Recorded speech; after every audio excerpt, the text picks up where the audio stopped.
For week 5 I'm going to be looking at a mixed study, and this will really take you through to probably to week 6 as well, because it's quite a substantial piece of work, but I'm going to do it very quickly. What I'm going to include in mine, I've been out and collected a few materials from the garden actually and down the lane and I've got some bindweed, which is rather nice, and some brambles here, and I've also got a little dead wasp, because there's lots of them around this time of year, and I got stung by one the other week, so I'd like to incorporate one of them as well. On my iPad I've got lots of photographs of the subjects in situ, and I've got some examples of specimens in front of me as well to work with. So I've already started to make some rough outlines, and I am really going to very roughly sketch them. So I like the idea of the bindweed sort of falling across the page. As it does, it kind of winds and twists, so I'm going to draw that straight across the page there, and because the brambles sort of grow and hang down, I'm going to situate them in this top corner here. So essentially I like to sort of lay it on the paper, and this will keep flowering as well, this sample of bindweed that I have. So I'm actually going to lay it on the paper like that, and that's kind of how I work. It won't be as cluttered as that, but that's essentially what I'm looking for, as a sort of positioning of that type. I'll take some of the leaves out because that's too cluttered. So that's what I'm going to start with, and I've got my little wasp which I'm going to move out of the way for the moment. And as I say, I'll paint the colour studies first. I'll do the colour swatches and the sketch, just roughly sketching in, which I've more or less done. Okay, so I've made out very rough sketches, unfinished sketches, because I'm doing this quite quickly. I actually want to fill this page completely because the nature of these plants is very spreading and full. So I've completely filled right across, going out of the off the page both sides, and the same with the brambles. I'll probably bring them down to about here. I haven't drawn them all, and I'll just add to it as I go because I want to just crack on with it really. And so obviously the first stage again is to mix up all the individual colours. So the brambles are all got a variety of colours really. We've got the blacks, reds, greens, and a variety of other sort of browns. And so I'm going to start with the colour of the brambles. Now if you want to make a black, the best way of making a black is to mix together 3 primaries. So you can use French Ultra,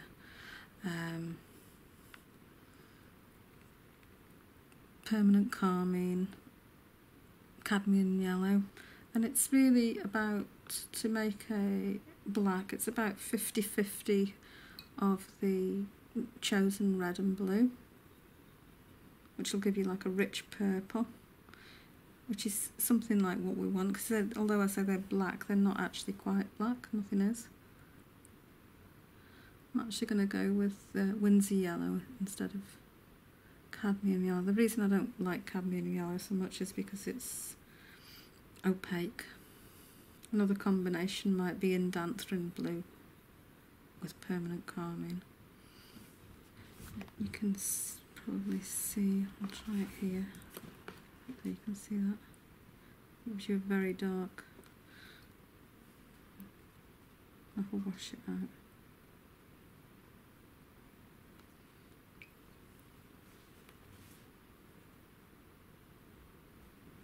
It's essentially a black.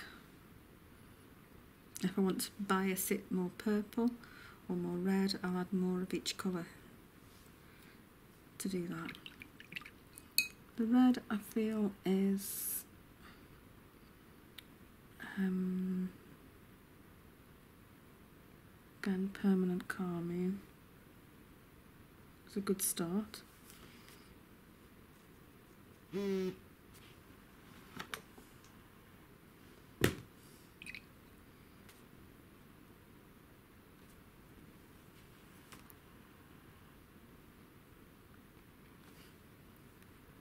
It's a bit warmer than like the actual red. I'm going to add a tiny bit of Scarlet Lake to it. I could add a spot of yellow to it as well.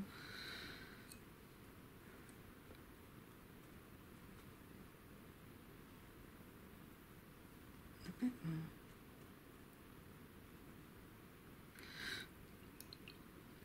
Now, quite often this red is sitting on top of a green, so you'll have to make adjustments for that. Green is quite light. You can see that the red and green on all of the fruits as they gradually ripen. The green isn't a dark green, so again work with a colour of the same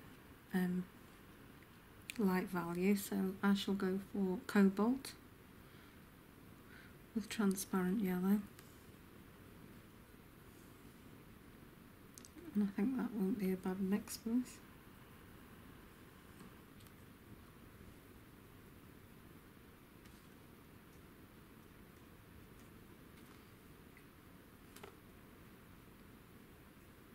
We'll actually make a note of all these with the initials.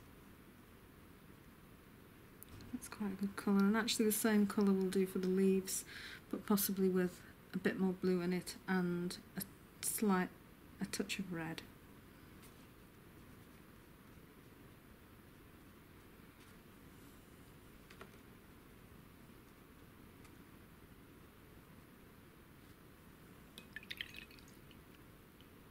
That's basically the palette for the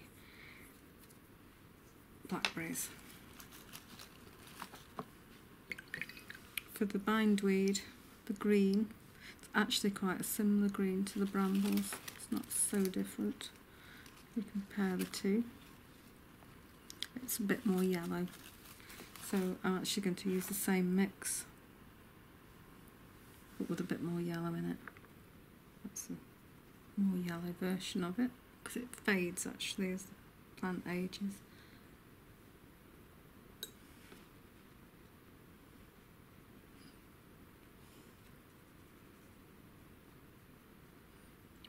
That's some blue, and I'm going to add some red to it.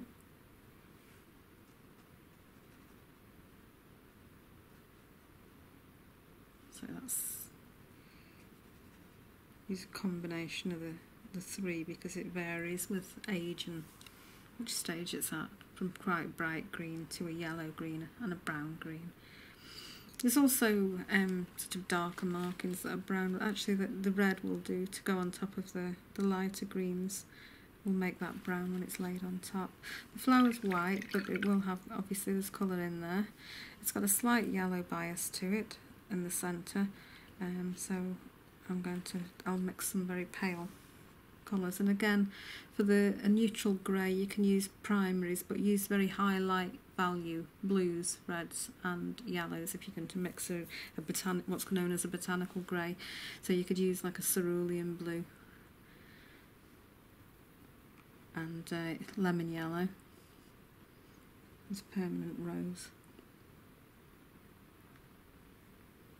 and that will give you a high light value grey that's transparent. And you can bias that, adding more yellow to it.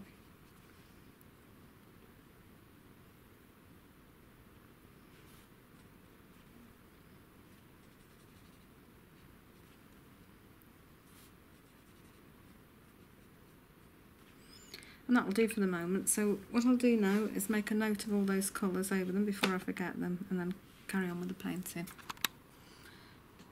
Now that I've got my colours and I've made a note of them, I'll start with what I consider to be the backbone of the painting, which is the green stems running through it, which is where I like to start because it gives me some structure to it. So I'll start with these entwined stems here. Now the trick with when you're drawing them actually with these twine stems is to draw the whole thing in, and then rub out the over and under parts.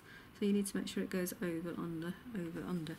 So you can just draw the whole thing out, as I say, and rub out where it crosses over afterwards, and that makes sure you've got the continuity where it passes behind other parts. I'm going to erase a little bit of the pencil because I don't want it showing through.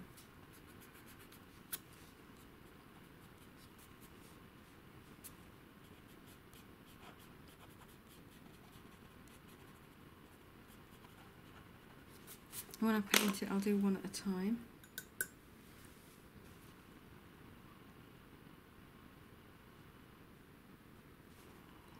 It's very pale.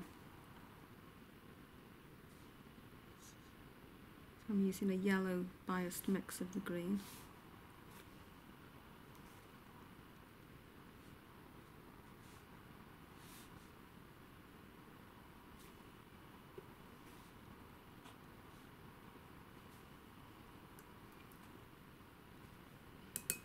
And this brush is actually a Rosemary & Co spotter size 2.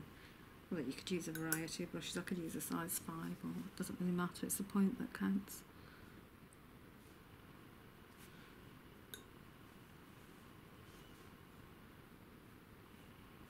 I'll let it dry before I paint the one that twines through it and do another one.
And what I'm trying to do is leave where the stem curves out towards the light, is to make it darker on the where it underlaps and lighter on the curve, because it's quite shiny.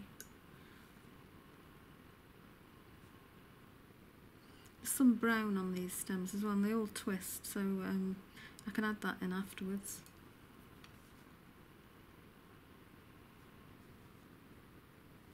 And I'll just carry on like that all over until it's finished. I'm not going to film all of this because we'll be here forever.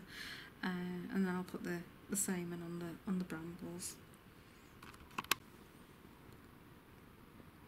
So I've just put the stems in really light, as a light wash. So what that means is now I can rub away the pencil and start to sort of strengthen the edges on the stems. I'm also going to paint in the sepals, and just as a very light wash,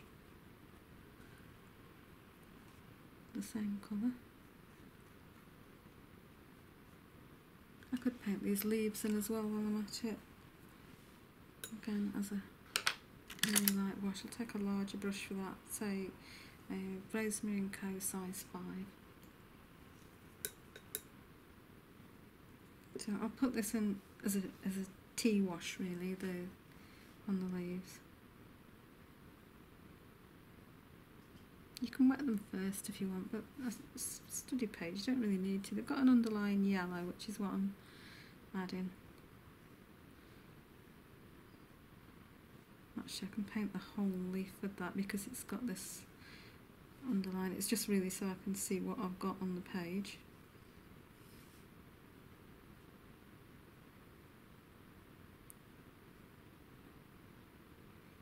So that's just a tea wash, and a tea wash is basically, it's like the consistency of tea, which is why it's called a tea wash. It's just a very light, flat wash, and you can grade it in a little bit if you want it lighter and darker in areas. I'm not worrying too much about the pencil strokes again because it's a sketch page.